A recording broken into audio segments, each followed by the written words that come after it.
ಹಳೆಯ ಚಿನ್ನದ ಒಡವೆನ ಅಧಿಕ ಬೆಲೆಗೆ ಮಾರಬೇಕೆ? ಅಂದ್ರೆ ಆಟಿಕಾಗೆ ಕಾಲ್ ಮಾಡಿ 8880 ಅಟ್ಟಿಕಾ ಗೋಲ್ಡ್ ಕಂಪನಿ. ಕಾಡುಗೋಡಿಯಲ್ಲಿ 6 ವರ್ಷದ ಪುಟ್ಟ ಬಾಲಕಿ ವೆನಿಲಾ ಕೊಲೆ ಪ್ರಕರಣಕ್ಕೆ ಸಂಬಂಧಪಟ್ಟಂತೆ ಪೊಲೀಸರ ತನಿಖೆ ಚುರುಕುಗೊಂಡಿದೆ.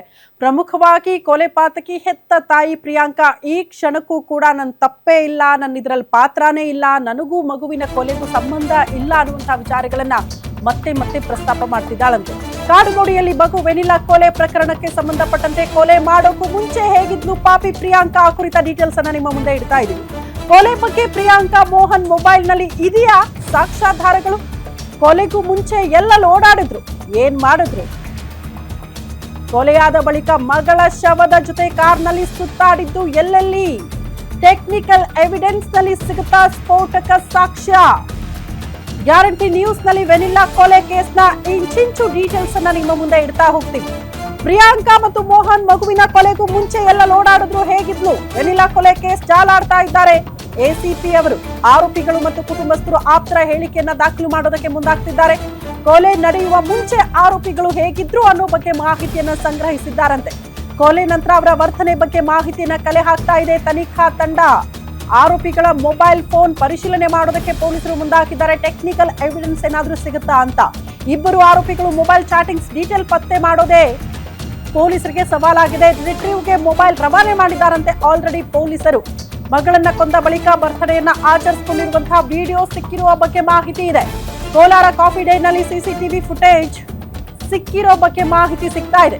ಆದ್ರೆ 2 ತಿಂಗಳ ಹಿಂದೆ ಘಟನೆ ನಡೆದಿರೋದ್ರಿಂದ ಘಟನಾ ಸ್ಥಳದ ಸಿಸಿಟಿವಿ ಫುಟೇಜ್ ಸಿಕ್ಕಿಲ್ಲಂತೆ. ವೆನಿಲಾಗೆ ಐಸ್ ಕ್ರೀಮ್ ಕೊಡಿಸಿದ್ದ ಶಾಪ್ ಸಿಸಿಟಿವಿ ಫುಟೇಜ್ ಕೂಡ ಸಿಕ್ಕಿಲ್ಲ. ಬೇರೆ ಶಾಪ್ ಶಿಫ್ಟ್ ಪ್ಲಾನ್ ಇದ್ದಿದ್ರಿಂದ ಸಿಸಿಟಿವಿಯನ್ನ ಬಂದ್ ಮಾಡಿಸಿದ್ರಂತೆ ಓನರ್.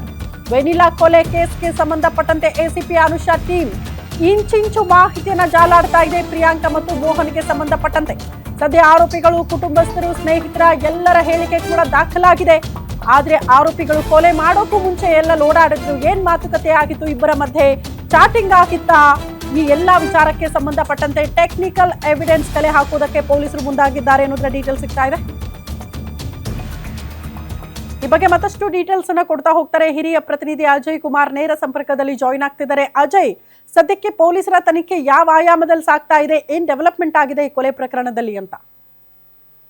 ಖಂಡಿತವಾಗ್ಲೂ ಶ್ರುತಿ, ಈಗಾಗ್ಲೇ ಏನು ಈ ಒಂದು ಕೊಲೆ ಕೇಸ್ ಸಂಬಂಧಪಟ್ಟಂತೆ ಈಗಾಗಲೇ 3 ಜನ ಪೊಲೀಸರು ಕೂಡ ಈಗಾಗಲೇ ಸಸ್ಪೆಂಡ್ ಕೂಡ ಆಗಿರುವಂತದ್ದು. ಆದ್ರೆ ಈ ಒಂದು ಕೇಸ್ ನಲ್ಲಿ ಈಗ ಏನು ಬಾನಸವಾಡಿ ಎಸಿಪಿ ಆಗಿರುವಂತ ಅನುಷಾ ಅವ್ರೇನು ಈ ಒಂದು ಕೇಸನ್ನ ಟೇಕ್ ಓವರ್ ಮಾಡಿದ್ದಾರೆ.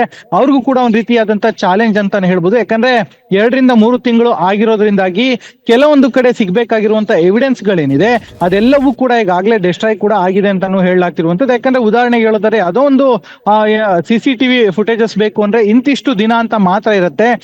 ಆ ನಂತರ ನಾವು ಹೋದ್ರೆ ಅಲ್ಲಿ ಯಾವುದೇ ಕಾರಣಕ್ಕೂ ಕೂಡ ಆ ಡೇಟಾ, ಅವತ್ತಿನ ಡೇಟಾ ಸಿಗೋದಿಲ್ಲ.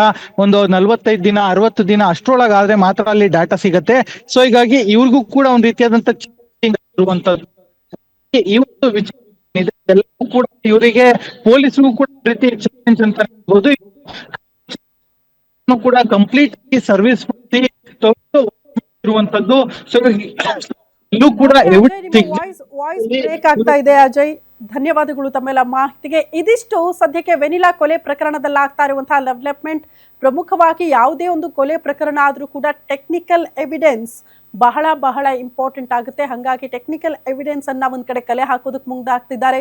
ಮತ್ತೊಂದು ಕಡೆ ಆರೋಪಿಗಳ ಹೇಳಿಕೆ ದಾಖಲಾಗಿದೆ, ಅವರ ಆಪ್ತರು, ಕುಟುಂಬಸ್ಥರ ಹೇಳಿಕೆ ಕೂಡ ದಾಖಲಾಗಿದೆ. ತದನಂತರದಲ್ಲಿ ಈಗ ಇವರ ಟ್ರಾವೆಲ್ ಹಿಸ್ಟ್ರಿ, ಎಲ್ಲ ಓಡಾಡಿದ್ರು, ಯಾವ ರೀತಿ ಪ್ಲಾನ್ಗಳು ರೂಪುಗೊಂಡಿತ್ತು, ಎಲ್ಲದರ ಬಗ್ಗೆ ಕೂಡ ಸಿಸಿ ಕ್ಯಾಮ್ರಾಗಳ ಫುಟೇಜ್ಗಳನ್ನ ಕಲೆ ಹಾಕೋದು, ಟೆಕ್ನಿಕಲ್ ಎವಿಡೆನ್ಸ್ ಅನ್ನ ಕಲೆ ಹಾಕೋದು, ಈ ಎಲ್ಲ ಆಯಾಮಗಳಲ್ಲೂ ಕೂಡ ಪೊಲೀಸರ ತನಿಖೆ ಚುರುಕಾಗಿದೆ.